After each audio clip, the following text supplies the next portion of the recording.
Mire, déjeme darle la bienvenida al especialista en energía y director de Ursus Energy, Santiago Arroyo. Santiago, qué gusto tenerte por acá y ayúdanos a entender primero, pues, esto del subsidio, que digamos, me parece que es un tema muy técnico y que quizás, pues, nosotros no lo entendemos, pero obviamente lo sufrimos, lo padecemos cuando vemos que pagamos cierta cantidad, pues ya no nos están dando los litros que antes estábamos pagando. Por favor, platícanos de qué se trata este subsidio que se está pagando y que, bueno, que se va, digamos, a disminuir poco a poco. La diferencia entre subsidio e incentivo es que el subsidio es cuando el gobierno literal saca dinero de su bolsillo para pagar una parte del costo de cierto producto o servicio. Y en el caso del incentivo es cuando el gobierno deja de percibir un impuesto o una parte de este impuesto, que es el caso que nos ocupa con el tema del IEPS. Ahora, hay que también estar en el entendido que el IEPS, al día de hoy, la Secretaría de Hacienda emitió un acuerdo, y esto lo hace cada semana para el impuesto que va hacia las gasolinas, el diésel y el gas LP.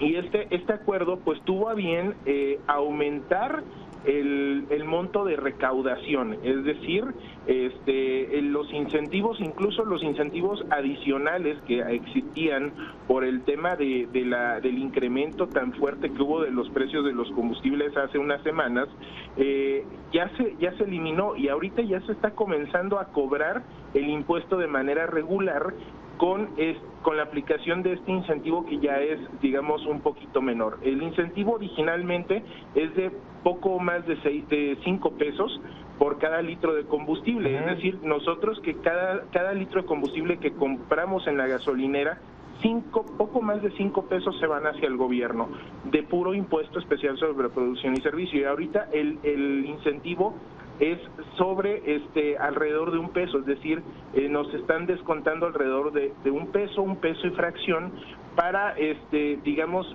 mitigar, por así decirlo, digamos, este precio. Sin embargo, hay que también considerar que al día de hoy los precios internacionales de los combustibles están en los niveles más bajos prepandemia, es decir, tenemos ahorita los precios más bajos, a contrario de cuando se estuvo aplicando el incentivo, cuando estaban los precios más altos. Esto también da a notar que aquí en el país pues no vamos a ver esta fluctuación de los precios de los combustibles, toda vez que el gobierno pues ya comenzó a recaudar. Y vamos a ponerlo en esta comparativa. Un mercado muy parecido al mexicano de combustibles, que es el mercado tejano. El mercado tejano ahorita está teniendo los precios en bomba por alrededor de los 11 pesos por litro aproximadamente, contra aquí nosotros, en donde estamos viendo el precio promedio alrededor de los 21 pesos más o menos de manera general en el país. Sí, comentabas, en este caso, bueno, tú verías, hay especialistas que dicen que que este estímulo, pues es, digamos, o este incentivo, digamos, pues está provocando que la inflación no baje, la tendencia no se ve que vaya a bajar, Santiago. Sí, vaya, de hecho la inflación en términos generales ya vimos que tiene un acumulado ahorita del 8.7%. De hecho, nosotros, si nos ponemos a comparar esta versión que dice muchas veces el gobierno y algunos especialistas, algunos colegas, respecto de que la gasolina no ha aumentado de precio por encima de la inflación, hay que tener en consideración que ahorita ya la gasolina ha incrementado en un 8.9%, es decir, estamos hablando de un 0.2% por encima de la inflación acumulada de este año. Ya se rompió esa dinámica, es decir, el combustible ahorita en este momento está siendo más caro o ha incrementado su precio por encima de la inflación, y bueno, la aplicación de estos subsidios en este momento pues resulta un tanto pernicioso. De hecho, donde no se debió haber aplicado un subsidio o un incentivo fiscal fue en el momento cuando estaban más caros los combustibles. dado que ahorita que tenemos una inflación ya acumulada por encima de lo que ya se tenía en la métrica estimada por la Secretaría de Hacienda, pues en este momento el gobierno pudo haber aplicado un incentivo adicional, es decir, la política que plantearon la política fiscal de hace 3-4 semanas debió haber sido aplicada de manera focalizada en este momento a transporte público y transporte de mercaderías, y de esta manera pues poder gozar también de una gasolina que esté acorde a la realidad del mercado internacional, que es lo que regula o digamos es la regla de los precios de los combustibles aquí en México. Ya. Y bueno, ¿tú verías una tendencia a la baja? Este también es un comentario que he leído y que he escuchado de muchos especialistas, sobre todo cuando nos comparan con otros países, en el sentido de que sí, efectivamente hay otros países que tienen, bueno, no tienen el incentivo como tal, pero la inflación está en 14-15%, pero con una tendencia a la baja. ¿Tú verías que México podría estar entrando en una tendencia a la baja? No, para nada, definitivamente. De hecho, vamos a compararlo. Siempre nos gusta hacer esta comparación con Estados Unidos, y ahorita Estados Unidos tiene una inflación por encima del 14%.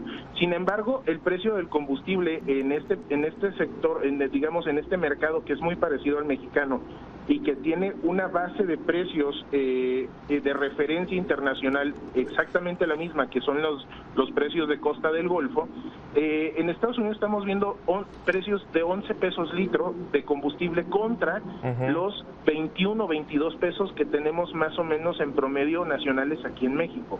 Entonces, pues no hay una correlación, vaya, en ese sentido, y vaya, es donde ahí se ve de manera, digamos, ya tangible que las políticas fiscales y económicas y energéticas que se están aplicando en este momento en México no son lo más beneficioso para la ciudadanía. Al contrario, no vamos a ver precios de gasolina baratos para nada, siempre y cuando el gobierno insista en seguir cobrando en este momento inflacionario tan agreste, siga cobrando el impuesto. Entonces, pues a pesar de que tengamos ahorita en este momento los precios más bajos de referencia internacional, Petróleos Mexicanos y el gobierno y la Secretaría de Hacienda van a seguir promoviendo el consumo de combustibles caros para la ciudadanía.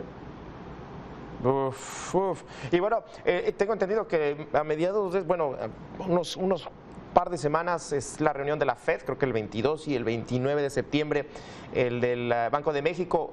Entonces seguiremos viendo los 25-50 puntos de incremento en tasas de interés. No sé si verás alguna otra medida. Yo creo que no se puede hacer mucho, Santiago. Sí, bueno, ya hablando en política monetaria, en efecto, pues muy probablemente este anuncio de la FED, en donde muy probablemente no vayan a anunciar una recesión como tal, porque en Estados Unidos lo que están haciendo ahorita, pues es ver un tema inflacionario. Sin embargo, los medios de producción siguen incrementándose. De hecho, el presidente Joe Biden hizo el anuncio de un proyecto de una fábrica de procesamiento de paneles solares por el orden del 1.2 billones de dólares de la empresa First Solar. Entonces, eso es un ejemplo de que la producción en Estados Unidos se sigue moviendo, y de hecho esa es la forma en la cual se abate la inflación. Contrario aquí en México, que la política, estamos viendo los indicadores del INEGI, que la producción va de caída. Estamos hablando que la industria de la transformación, tanto la industria de la construcción, van en picada y están en los niveles más bajos previos incluso a la pandemia. Entonces, lo que va a suceder con el anuncio de la FED va a ser presionar a la economía estadounidense a seguir produciendo más para abatir la inflación, y aquí en México pues lo único que va a provocar es mayor inflación, toda vez que las deudas se van a hacer más caras todavía. Oye, y para cerrar, ya ni hablemos del costo de la energía eléctrica, producción y distribución. El recibo, estos que muchos son bimestrales, pues me imagino en esta temporada de calor para muchos estados de la República, en donde se tienen que encender aires por varias horas, toda la noche en algunos estados, ni hablar de eso, de que pueda estabilizarse tampoco el precio de la energía eléctrica. No, Santiago. para nada, y digo, vamos a verlo en este sentido. La electricidad del enero del 2022 a la fecha, a septiembre del 2022, según el INEGI, ha incrementado un 10.14%. Y esto va a la par también de los indicadores de aumentos de precios de gas natural. El gas natural, según el INEGI, también ha aumentado 27.40%, que hay que recordar que el gas natural es el principal insumo del 63% de la matriz energética del país. Entonces, el gas la electricidad que se genera aquí en este país, pues es a través del gas natural, y este gas natural, pues se ha visto impactado por el tema de inflacionario y también por el tema de el problema de mercado que ha tenido presionando el conflicto de Ucrania y Rusia.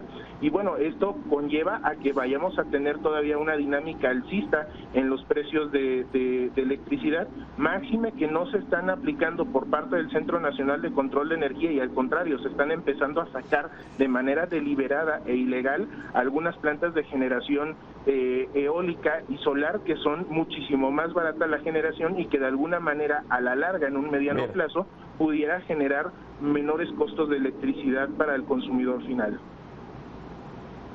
Santiago Arroyo, especialista en energía y director de Ursus Energy, muchísimas gracias por el análisis. No, al contrario, Gabriel, que tengas muy buena tarde.